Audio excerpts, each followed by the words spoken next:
Welcome back to 22 Savage TV. Smash the like button, hit the subscribe.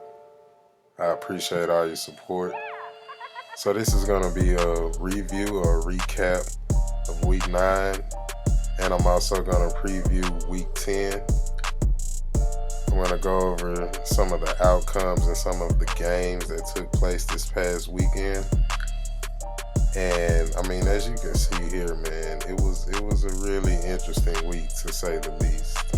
A lot of fugazi outcomes, happened basically in the world of real football, which also meant a lot of fugazi outcomes in the world of fantasy football as well. And so, again, I'm going to recap, just some of what went on during week 9, and then, give some of my thoughts as to what could potentially happen in week 10. So as you can see here, man, talk about pulling one out of the fire. I won my matchup this past week literally by 1/10 of a point, 1 decimal point, and it was crazy, man. I mean, just a lot of outcomes that I did not expect. Obviously, again, in the world of the real life NFL, you had the Broncos just absolutely obliterate my Dallas Cowboys at home, no less. I mean, it was crazy. I mean, Dak Prescott, you think he's coming back? Okay, great. Amari and Zeke are gonna eat. Man, let's open this up here, man, and just show y'all what went on.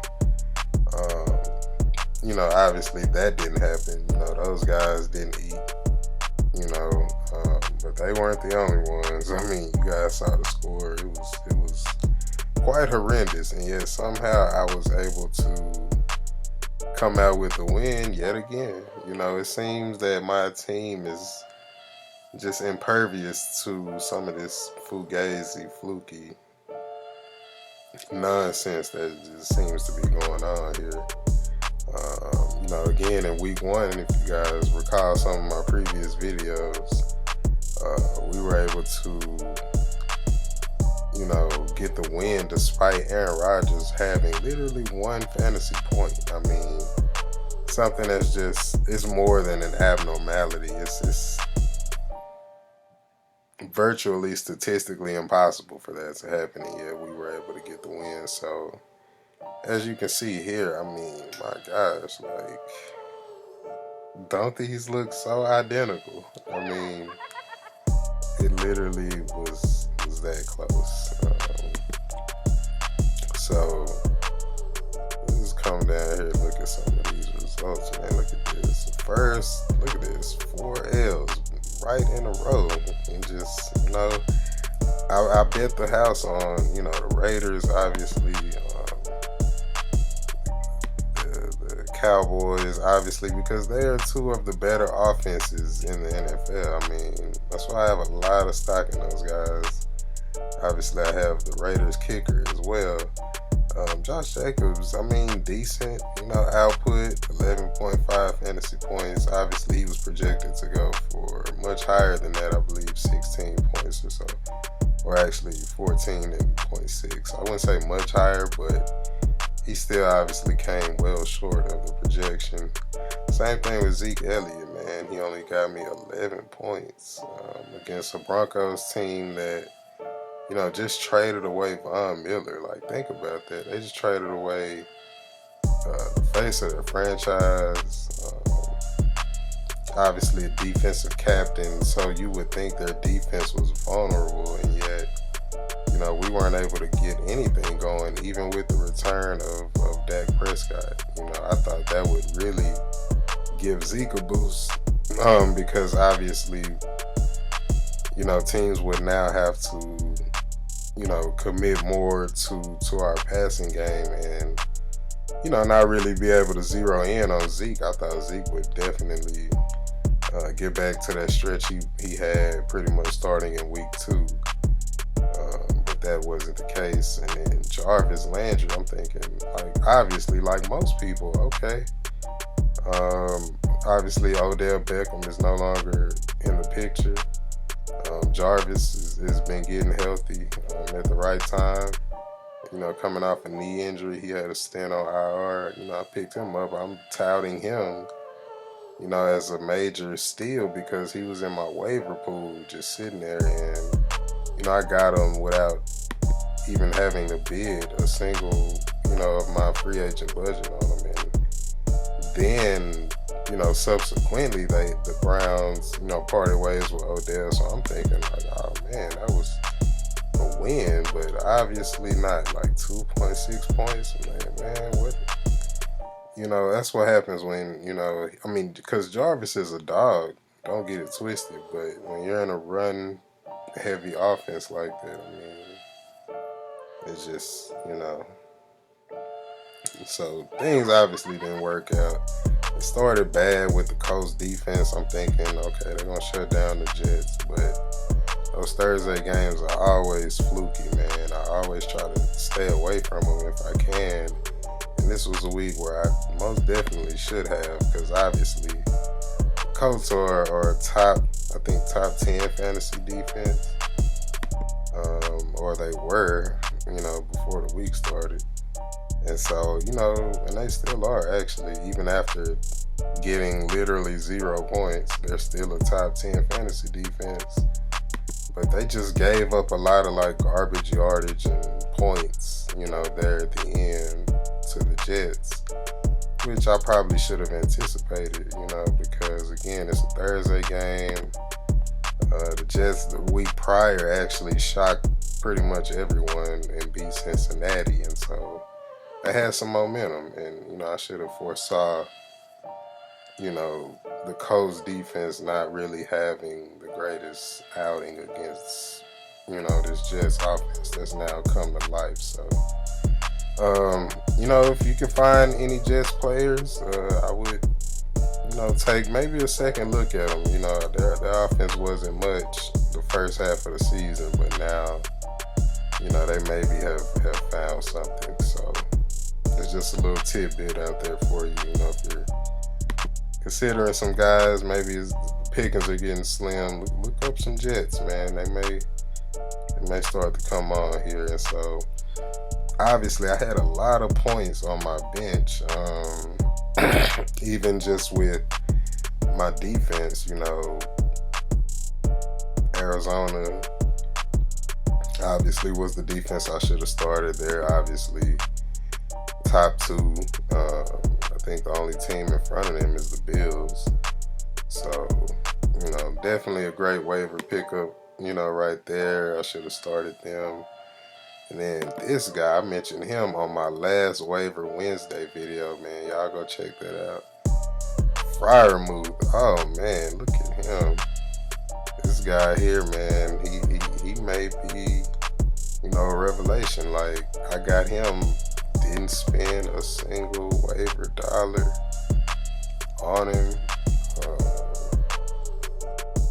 He was just sitting out there, man.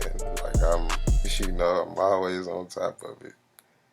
I'm always on top of these guys, man. You guys really, y'all are in the right place, man. Again, smash the like button, hit the subscribe, share this video, because you're not going to get better content, better gems than what I'm dropping, y'all. Look at this.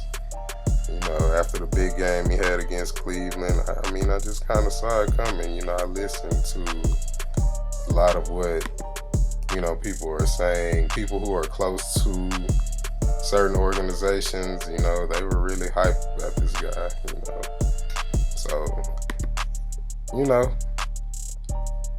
Freiermuth, I should have started, but this was a situation where, how you look at the opponent's ranking, like who they're facing and where that team ranks against his particular position. So they had the Bears, like, I think second against tight end. So, that tends to kind of scare you off. And then that just goes to show you, like, you can't always look at that. Like, it might be a bad matchup on paper, but you kind of have to envision or visualize how the game is literally going to play out. So that's just a little gem for y'all again. They're there to help you as a reference. Like, okay, maybe he won't get his normal output, but if he's just that guy, if he's just, a dog, if he's just a savage, man, you always got to roll with your savages. So, that's just really, really the point, man. So, again, week 9, by the hairs of my chinny chin, we were able to get out of there. So, 7-2, baby. We still first. We still at the tippity top, of the mountain. And, that's just where we gonna stay. So, let me go on back and, quickly, I just want to, preview week 10. See what it's looking like, man. I got my boy Tony coming up, GOAT Gang, as you can see, again, these are, on paper it looks like I have really good matchups, but again, you just never know how these games are gonna play out. That's why, you really gotta know what you're looking at, what you're seeing on Sundays, man. And I'm really hoping like my Cowboys can bounce back, my Raiders can bounce back. I mean, I think those were anomalies. I think they will bounce back. So I'm pretty much gonna double down on them. Damian Harris, I think, left the game with a concussion. Same thing with Zach Moss. Those guys have been, constantly at the very least my flex position, sometimes even my RB2s. But they've grinded all season, and sometimes, you just tend to hit a wall. So, I may roll one of them back out there, but I think it might be time for them to kind of have a seat over here next to Coach. And then again, man, like I didn't even mention, like really the reason why my score was so low was because of all the fugaziness. Aaron Rodgers with, that whole situation. Obviously he was out, my leader. D-Hop, I'm going without him. He's having issues. And Noah Fant. I mean, like, these are 3 of my top contributors, week in and week out. These are guys whose roster spot is pretty much set, and I had to roll without them, for week 9. So hopefully they can come back, at least 1 or 2 or at least 3 of them, all of them, hopefully. And get my team back at full strength, man, for week 10, or at least as close to it. But again, the Freiermuth pickup was huge for me. I think he's gonna pay dividends. They got Detroit this week, so I think that's gonna pan out. Julio, was able to start and finish a game. That's positive news. So man, hopefully he can, have a really big second half of the year, because the first half was quite disappointing, my man's. And like I said, I'm still having issues at my wide receiver position. So, we'll just see. Hopefully, like I said, Julio can show us, like what we're used to seeing from Julio Jones, man. Like that's what I'm really hoping for. So, we'll see, man. There you go. Yeah, this is not good. Oh my God, 71. Oh man. So again, week 2, he showed his potential. You can see. So, like I said, I'm hoping for a big second half of the year. He's already missed 3 games. Hopefully, that's all he'll miss. But yeah, it's looking good, man. My boy Tony, I ain't really, I don't really like to show their team too much, man. I don't want guys feeling like I'm throwing shade or anything like that. But we'll preview the entire matchup again for week 10. We just reviewed week 9. Full preview of week 10, man. Like I said, I'm a double down on my Cowboys and my Raiders. Hopefully Julio can get back to form. Fire moving, man. Hopefully he can keep it rolling, man. Keep it hot. Put him in that fire move. That's what we gonna do. We gonna put him in that fire move, man. Straight out the fire move and into the fire.